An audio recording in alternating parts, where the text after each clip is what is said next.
What's good? What's good, chat? So, like, catch we are nobody fuck all that. It's the G's in this bitch. I'm with my brother that GL3 nigga.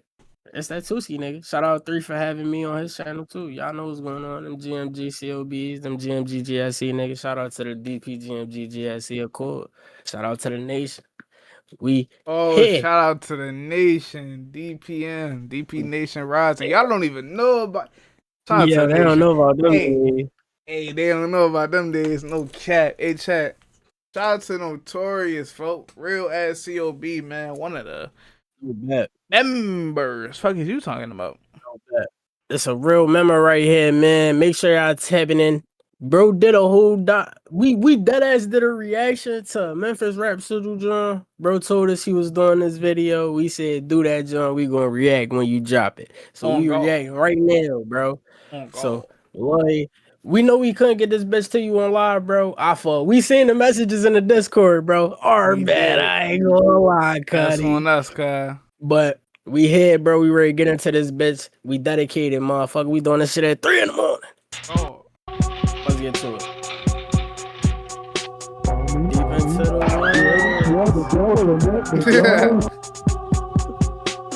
Yo, that shit been stuck in my head, though. Nah, for real though, same, folks. Why that shit same?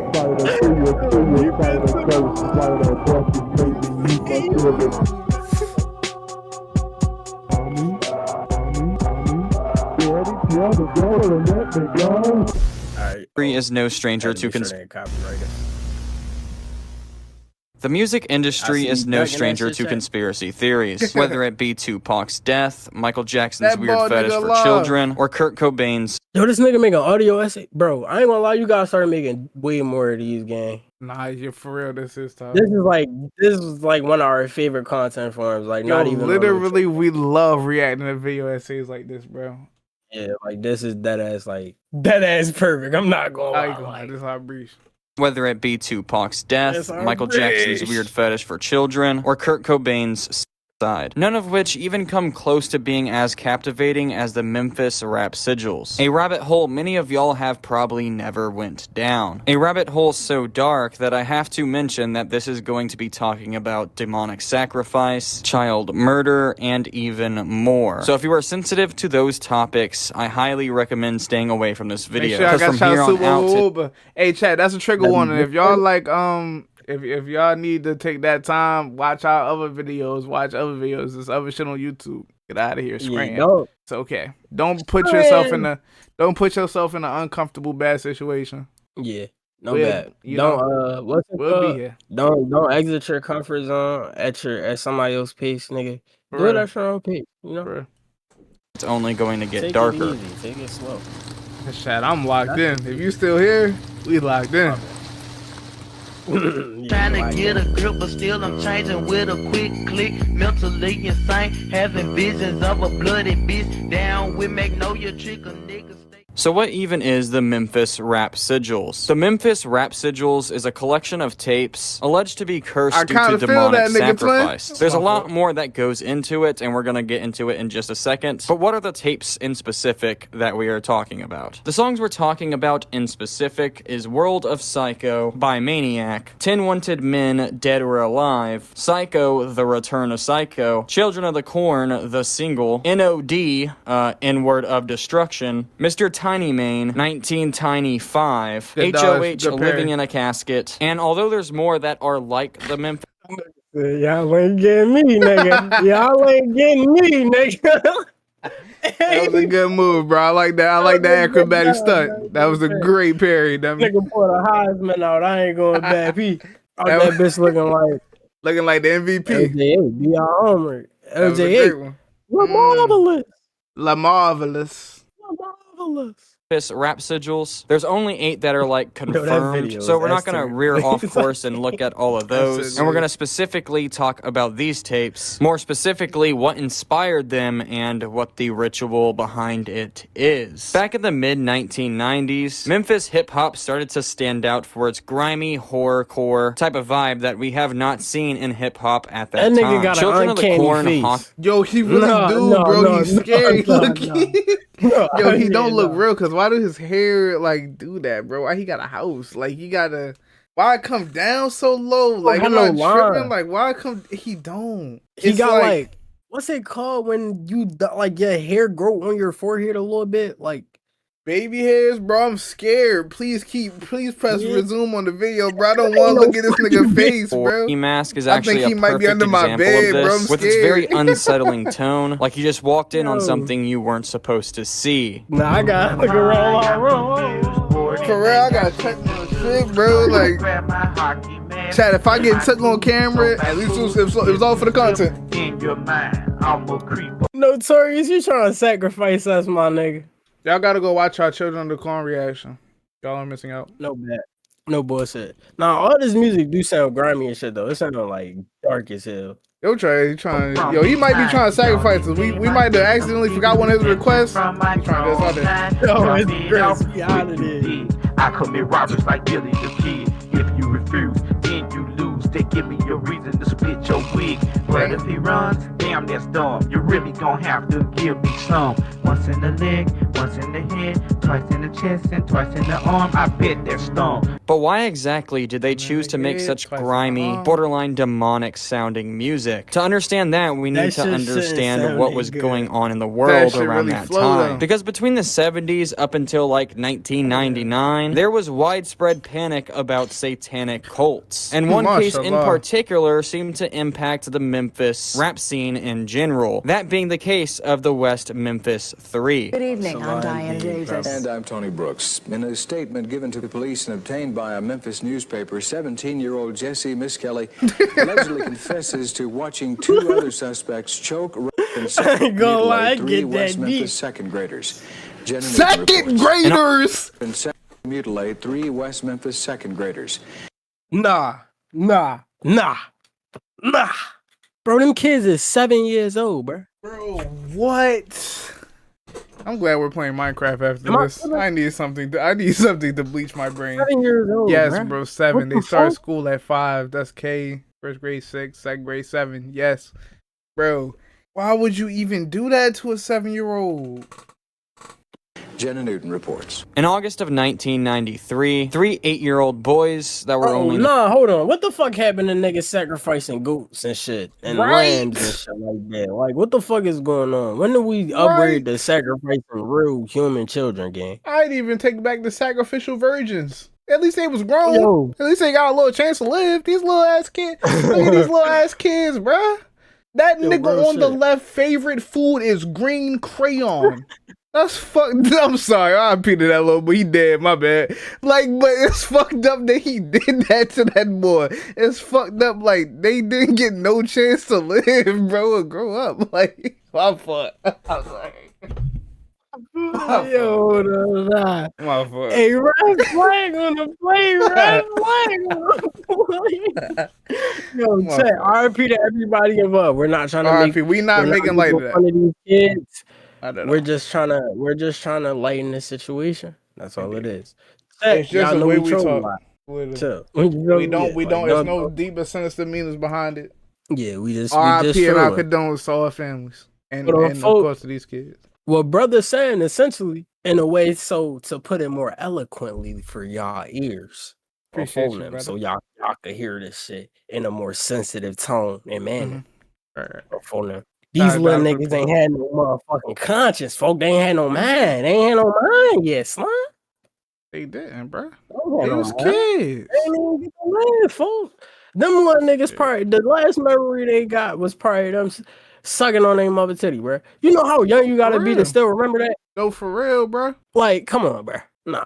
Second grade would end up being found dead in a ditch. Hog-tied. Those three kids being Steve Branch, Michael Moore, and Christopher Byers. The alleged killers were Damian Eccles, Jason Baldwin, and Jesse Miss Kelly. It seemed like an open-shut case since Jesse Miss Kelly would actually come forward and claim that he seen two other teens beat, rape, and sexually assault one of the kids. He allegedly confessed this after a 12. And you just seen that shit? You just sat there and watched that shit? That happened to them little boys happened to him. Genuinely. him so much worse. I hope they had a blast with his ass, literally. Genuinely, you sat in the cuck chair and watched 3 grown ass men rape a kid? Like, literally. Like, you the worst one. I'm not gonna lie. Bro, the people that watch are the worst fucking ones. Genuinely, because how is you in the proximity of that and not trying? Because them niggas are already mentally ill and need to die. How are you in a proximity and not trying? Literally. Let's resume the video. Chad, we're going to turn this 10-minute video into a 50-minute interrogation. But what is weird is he refused to testify against his co-defendants in court. But ultimately, they were all sentenced to life until the case got even more weird in 2011 when all the men were freed due to DNA evidence, proving that they were innocent. So out of nowhere in 2011, they're found innocent. Wait, no, I don't believe that. So who did it? That don't mean nothing. If not them. And if not their DNA, then whose DNA wasn't? Because they had DNA kits back then. Why would they just assume that it was? That's fishy. That's fishy. Chat, we're not detectives. We're not lawyers. No, freed from a life in prison sentence because celebrities back them, and apparently there's DNA evidence proving they're innocent. But what's weird is no one else has been arrested and convicted of this crime. It is still unsolved. So if we got DNA evidence that they're not guilty, that nigga just why is there not DNA evidence that someone is guilty? Does that not add up? You know, like, nothing about this case even makes sense. Someone admits to it, then he retracts that statement, and then they get free out of nowhere because some celebrities think they're innocent. Like Johnny Depp. Like, I'm sorry, he's not an investigator. I don't give a fuck about what. That just made me hate that nigga. Literally. Yo, that just changed literally that just changed the whole way I even look at that case with his ex-wife and all that shit. Like, that shit just changed everything. I ain't gonna lie. She should have shot in your bed. You weird ass nigga. That was just that's weirdo activities. Why are you backing them niggas? How you link up with them? What type of structure you guys are, man? Like, going into that, you under the assumption that there's a possibility that they're actually guilty. Literally. So you're like taking a risk on some niggas who could actually be guilty. Because they're guilty. They was convicted guilty. Yeah, like, you feel me? Like, so you know at least it's a high likelihood that they guilty. You gotta know. Yeah, like, in your conscience, how do that compute for you? Why'd you even hanging out with them type niggas? Niggas like the bystanders, the visual observer niggas need to die. I mean, I'm not gonna say that.